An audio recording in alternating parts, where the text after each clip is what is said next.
Sõda on jõudnud Venemaale koju kätte. Konflikt ei piirdu enam ainult Ukraina lahinguväljadega, sest üha rohkem droone ja rakette valgustavad Moskva, Peterburi ning teiste linnade ja piirkondade taevast üle kogu Venemaa ulatusliku territooriumi. Kohad, mis kunagi tundusid turvalised, muutuvad iga mööduva tunniga ohtlikumaks, kuna tulekahjud ja plahvatused on muutunud igapäevaseks ning Kreml maksab lõpuks oma halastamatu agressiooni eest hinda.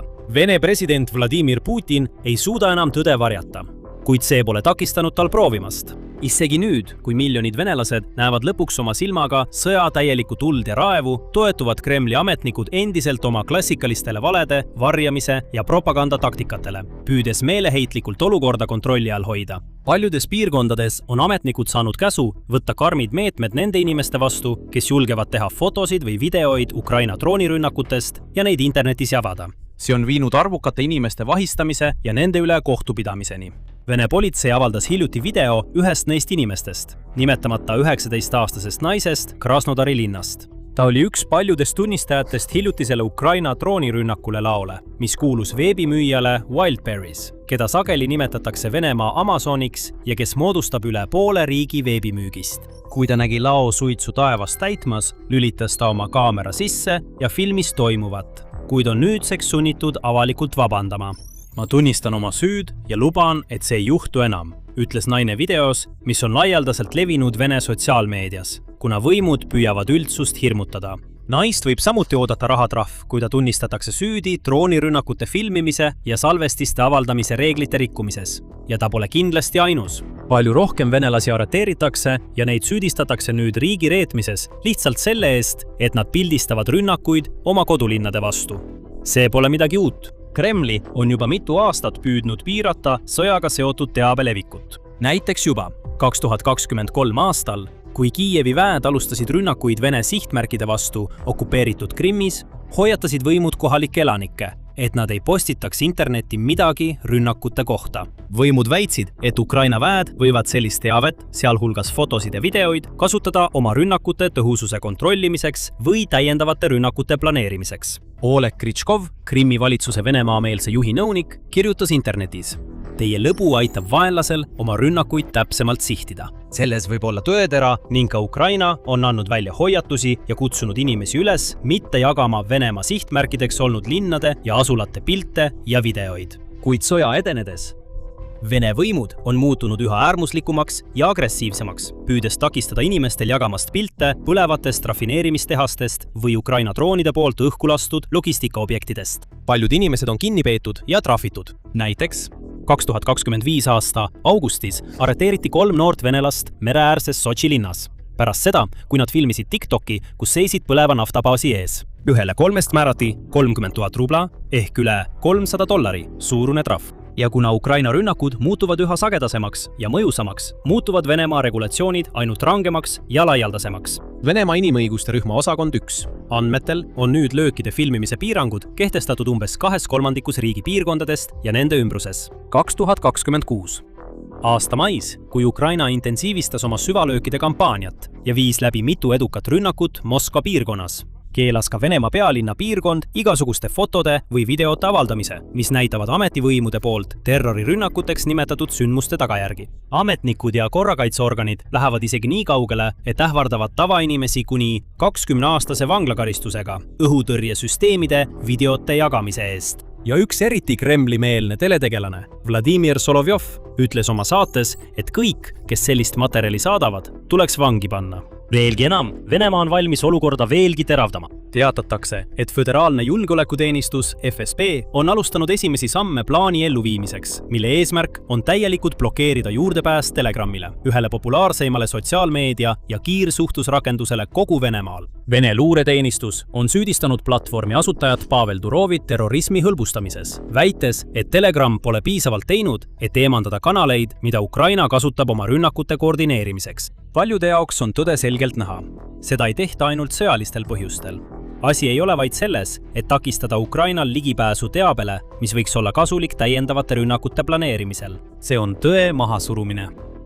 See on katse varjata karmit reaalsust, milles Venemaa täna on. See on seotud sellega, et Putin ja tema Kremli kaaslased teevad kõik endast oleneva, et nägu päästa ja takistada Vene avalikkusel mõistmast, kui halvaks olukord on muutunud. Sest olukord on hullem kui kunagi varem. Putini probleemid on kuhjunud nagu kunagi varem. Venemaa kaotuste arv kasvab, tema eesliiniväed ei suuda vallutada isegi ühte ruutjalga maad ning kodupiirkondi laastavad jätkuvalt Ukraina relvad. Vene presidendi prestiiž, pärand ja hoolikalt üles ehitatud jõukuvand on kõik murenemas. Ja selle asemel, et oma vigu tunnistada ja vastutust võtta, toetub ta endiselt oma vanale petlike trikkide repertuaarile, püüdes inimestele puru silma ajada ja lootes, et nad ei märka, mis tegelikult toimub. Nagu endine Putini kõnekirjutaja Abbas Kaljamov selgitab, on massipubliku jaoks visuaalid palju olulisemad kui sõnad. Kui pole pilte põlevatest sihtmärkidest, on palju lihtsam hoida illusiooni, et kõik läheb plaani järgi. Ja see ongi Putini peamine sõnum. President toetub ka teisele tuttavale strateegiale, et hoida avalikkust enda poolel, propagandale. Hiljutisel kohtumisel mereväe töötajatega, et tähistada Venemaa mereväepäeva, püüdis Putin taas õigustada oma sissetungi Ukrainasse ja kujutada Venemaad NATO ning üldiselt lääne agressiooni ohvrina. Ja Ukrainas endas tegutsevate, tema sõnul natsijõudude agressiooni ohvrina. Nagu ma olen korduvalt öelnud ja tahaksin seda veel kord rõhutada, siis meie ei alustanud ühtegi sõda. Kõik, mida me tegime, oli vastata Kiievi režiimi poolt lääne toetusel vallandatud sõjalisele tegevusele ja sõjale toonase Ukraina kaguosa vastu. Piirkonna vastu, mis on alati püüdnud Venemaaga tihedamaid sidemeid luua. Ta jätkas, et Vene avalikkus tuleb veelgi sügavamalt harida selle osas, mida sõda tähendab ja miks nad ei peaks seda mitte ainult toetama, vaid ka aktiivselt selles osalema. Ma mõtlen pidevalt, et peame ka oma ühiskonnale, oma rahvale juurutama aru saama selle eesmärgi tähtsusest, mida te teenite. Te teenite oma isamaad. Mis võiks olla sellest tähtsam? On selge, mida Putin tahab. Ta tahab, et avalikkus suunaks oma viha, hirmu ja frustratsiooni NATO ja lääne vastu, mitte tema enda vastu. Ta tahab, et nad tunneksid end ühtsena, ühise vaenlase vastu, et nad süüdistaksid oma elatustaseme languses ja lähedaste kaotuses Kiievit, mitte Moskvat. Ta tahab, et Vene rahvas usuks, et tema ja nemad on ajaloo õigel poolel ning et nad peavad jääma tugevaks ja vankumatuks, isegi siis, kui olukord halveneb. Lühidalt öeldes tahab ta, et üldsus jääks kuulekaks ja toetavaks, et ta saaks jätkata kõigi nende samade asjade tegemist, mis on nende elu palju hullemaks muutnud, isoleerinud nende riigi ülejäänud maailmast ja viinud juba 100 000 sõdureid ennenaegsesse hauda. Ta tahab seda kõike sellepärast, et ta teab, et ta ei saa lihtsalt jätkata triljonite rublade loopimist sõjakassasse ja loota, et lõpuks kõik laheneb. Ta peab ka rahva enda poolel hoidma ja tagama, et 10 000 venelased oleksid endiselt valmis ja võimelised vormi selga panema ning rindele minema, et võitlust jätkata, kui need, kes enne neid liitusid, saavad haavata või hukkuvad. Tegelikult hakkavad levima kuulujutud, et Putin võib isegi plaanida uut mobilisatsioonilainet Moskvas ja Peterburis, kus 1000 kohalikud sunnitakse minema sõtta. Aga enne kui sellesse sügavamalt sukeldume, kui see on selline ülevaade, mida sa rohkem näha tahad, siis kindlasti telli sõjasaade. Me teeme selliseid analüüse igal nädalal. Nüüd, 12. juunil 2026 allkirjastas Putin määruse, millega suurendatakse Venemaa relvajõudude suurust enam kui 7000 inimese võrra. Järgmisel kuul läks Putin veelgi kaugemale, allkirjastades teise määruse, millega lisati riigi sõjaväkke veel 25 000 inimest, tõstes koguarvu 2 426 130 teenistujani, sealhulgas 1 535 000 sõjaväelast. Paljud sõjalised analüütikud usuvad, et need on esimesed sammud võimaliku mobilisatsiooni suunas ning juba on teateid, et Vene värbajad kisuvad jõhkralt mehi tänavatelt ja sunnivad neid sõjaväelepingutele alla kirjutama, kuna Kreml muutub järjest meeleheitlikumaks oma ridu täiendada.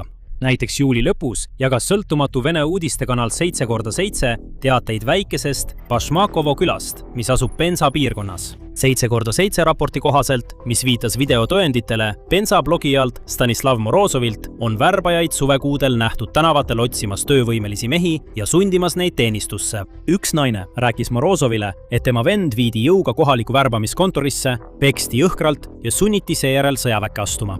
Teised elanikud jagasid sarnaseid lugusid, lisades, et on olnud isegi juhtumeid, kus alaealisi on röövitud, pekstud ja metsa jäetud, kui värbajad said aru, et nad on lepingu sõlmimiseks liiga noored. Samasuguseid võtteid on nähtud ka mujal.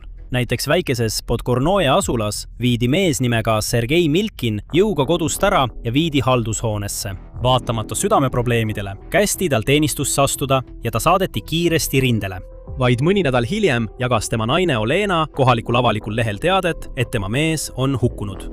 Need on just sellised lood, mida Putin tahab varjata. On selge, et tal pole vähimatki kõhklust kohelda Vene rahvast nagu lihatükke, rikkudes nende õigusi ja rebides perekondi tükkideks, et toita oma küllastamatut sõjamasinat. Aga ta tahab endiselt säilitada oma kuvandit karmist, kuid õiglasest juhist, keda avalikkus usaldab ja austab. Ta usub, et valedest ja propagandast piisab selle saavutamiseks. Nii et kui tuleb aeg massiliseks mobilisatsiooniks, võtavad inimesed vabatahtlikult mobilisatsioonikutse vastu ja jätavad oma elu maha, et teenida oma isamaad.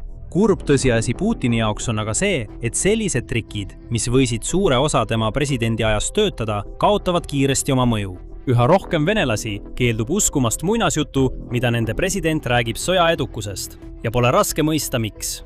Isegi kui võimud piiravad inimeste sõnavabadust erinevatel viisidel, ei ole inimesed pimedad. Nad näevad sõja mõju üsna selgelt, sest miljonid venelased on juba kaotanud sõjas sõpru, pereliikmeid, naabreid või teisi oma kogukonna liikmeid. Üha rohkem inimesi puutub kokku ka Ukraina droonide mõjudega, kuuleb õhuhäire sireene, saab oma telefonidele hoiatusi või vaatab aknast välja ja näeb suitsu ning leeke õhku tõusmas. Õhku lähedal põlevatest rafineerimistehastest. Suur osa elanikkonnast on kannatanud ka muul viisil. Mõned on sõja majanduslike mõjude tõttu näiteks kaotanud oma ettevõtteid või näinud, kuidas nende elatustase järsult langeb. Kuna import kuivab kokku, suured kaubamärgid lahkuvad Venemaa turult ja igapäevaste toodete hinnad tõusevad jätkuvalt. Vene avalikkus ei ole muidugi kannatanud kaugeltki samal määral kui Ukraina elanikud, kuid sõda on nende elu mõjutanud ja teeb seda üha dramaatilisemal moel. Ja loomulik reaktsioon kõigele sellele on kasvav pahameel, hirm, viha ja frustratsioon. Vladimir Putin tahab, et avalikkus suunaks need negatiivsed emotsioonid Venemaa piiridest väljapoole, kuid üha rohkem inimesi keeldub allumast. Tegelikult hakkavad nad režiimi vastu üles tõusma ja tegutsema. Näiteks Bashmakovos näitavad raportid, et elanikud on moodustanud omaenda omakaitserühma, mille eesmärk on kaitsta kohalikke mehi agressiivsete värbajate eest. Hinnanguliselt on umbes 250 inimest vabatahtlikult liitunud selle rühmaga. Mõned on sellesse rahaliselt panustanud, teised on jaganud selle kohta teavet internetis. Mõned aga on tegelikult tänavatele läinud, patrullides asulas ja pidades valvet naaberkülades, et tagada meeste turvaline koju naasmine ilma, et neid teel kinni peetaks. Olukord on jõudnud isegi sinnamaani, et kohalik politsei on ähvardanud kõik vangi panna, kui grupp ei lagune. See on vaid üks grupp ühes väikeses Vene külas, kuid see on näide millestki suuremast. See on märk millestki, millele Kreml kindlasti tähelepanu pöörab. Kasvavast vastuhakutundest Vene rahva seas. Inimesed on väsinud. Nad on sellest sõjast täielikult tüdinud. Nad on tüdinenud sellest, et nende sõbrad, abikaasad, vennad, pojad ja naabrid saadetakse võitlema konflikti, millel ei näi enam olevat mingit selget eesmärki ja millel pole kindlasti lõppu näha. Nad tahavad, et see lõpeks võimalikult kiiresti ja vähemalt mõned hakkavad mõistma, et ainus viis, kuidas nad saavad selle juhtumisele kaasa aidata, on keelduda võimudele allumast. Mõne jaoks, nagu Bashmakovo elanikud, tähendab see tänavale tulemist, et kaitsta oma kaasmaalasi. Teiste jaoks tähendab see Venemaalt täielikult lahkumist, kuni see veel võimalik on. Teated on näiteks paljastanud, et tohutul hulgal venelasi ostab kinnisvara teistes riikides, mis lubavad Vene passiga inimestel vabalt sisse ja välja reisida, näiteks Armeenias. Mitmed Jerevanis, Armeenia pealinnas tegutsevad kinnisvaramaaklerid on näiteks avaldanud, et enamik nende uutest klientidest on praegu venelased, kes soovivad oma kodumaast lahkuda. Mõned on võrrelnud äritegevuse kasvu sellega, mida nähti 2022 aastal, kui 100 000 venelased põgenesid oma riigist, kas mobilisatsiooni vältimiseks või protestina Putini režiimi vastu. Selle kasvu tulemusena on üürihinnad Jerevanis tõusnud vaid 3 kuuga umbes 30% ning eeldatavasti tõusevad need enne aasta lõppu veelgi. Vene otsingumootori Yandex andmed näitavad, et fraasid nagu korterid Jerevanis hakkasid kasutajate otsingutes palju sagedamini esinema alates 2026 aasta kevadest. Näiteks ühel juulinädalal tõusis selle otsingutermini päringute arv 5200-ni. See on rohkem kui 5000 otsingut, mis registreeriti 2022. Aasta 28. veebruarist kuni 6. märtsini Venemaa sissetungi esimesel nädalal Ukrainasse. Telegrami kanalid, mis on pühendatud Jerevanisse eluaset otsivatele venelastele, on samuti näinud kiiret aktiivsuse kasvu. Iga päev ilmub uusi postitusi neilt, kes on kas just ületanud piiri või plaanivad lähikuudel emigreeruda ning soovivad nõu neilt, kes on sarnases olukorras. Paljud neist inimestest otsustasid tõenäoliselt tegutseda juulis, kui Ukraina president Volodõmõr Zelenski hoiatas, et Putin plaanib saata sõtta veel kuni 500 000 venelast. Putin ei ole valmis seda sõda lõpetama, kuid luureandmed näitavad, et ta valmistub mobilisatsiooniks. ta tahab tugevdada mobilisatsiooni mitte avalikult, sest ta kardab oma ühiskonda, kuid ta teeb seda oktoobri alguses. Venemaal toimuvad septembris Riigiduuma valimised ning paljud usuvad, et mobilisatsioon võib tulla kohe pärast seda. Kuna Kremlil kasvab kaotuste arv pidevalt, on lihtne mõista, miks Moskva nii innukalt soovib rindele rohkem inimesi saata.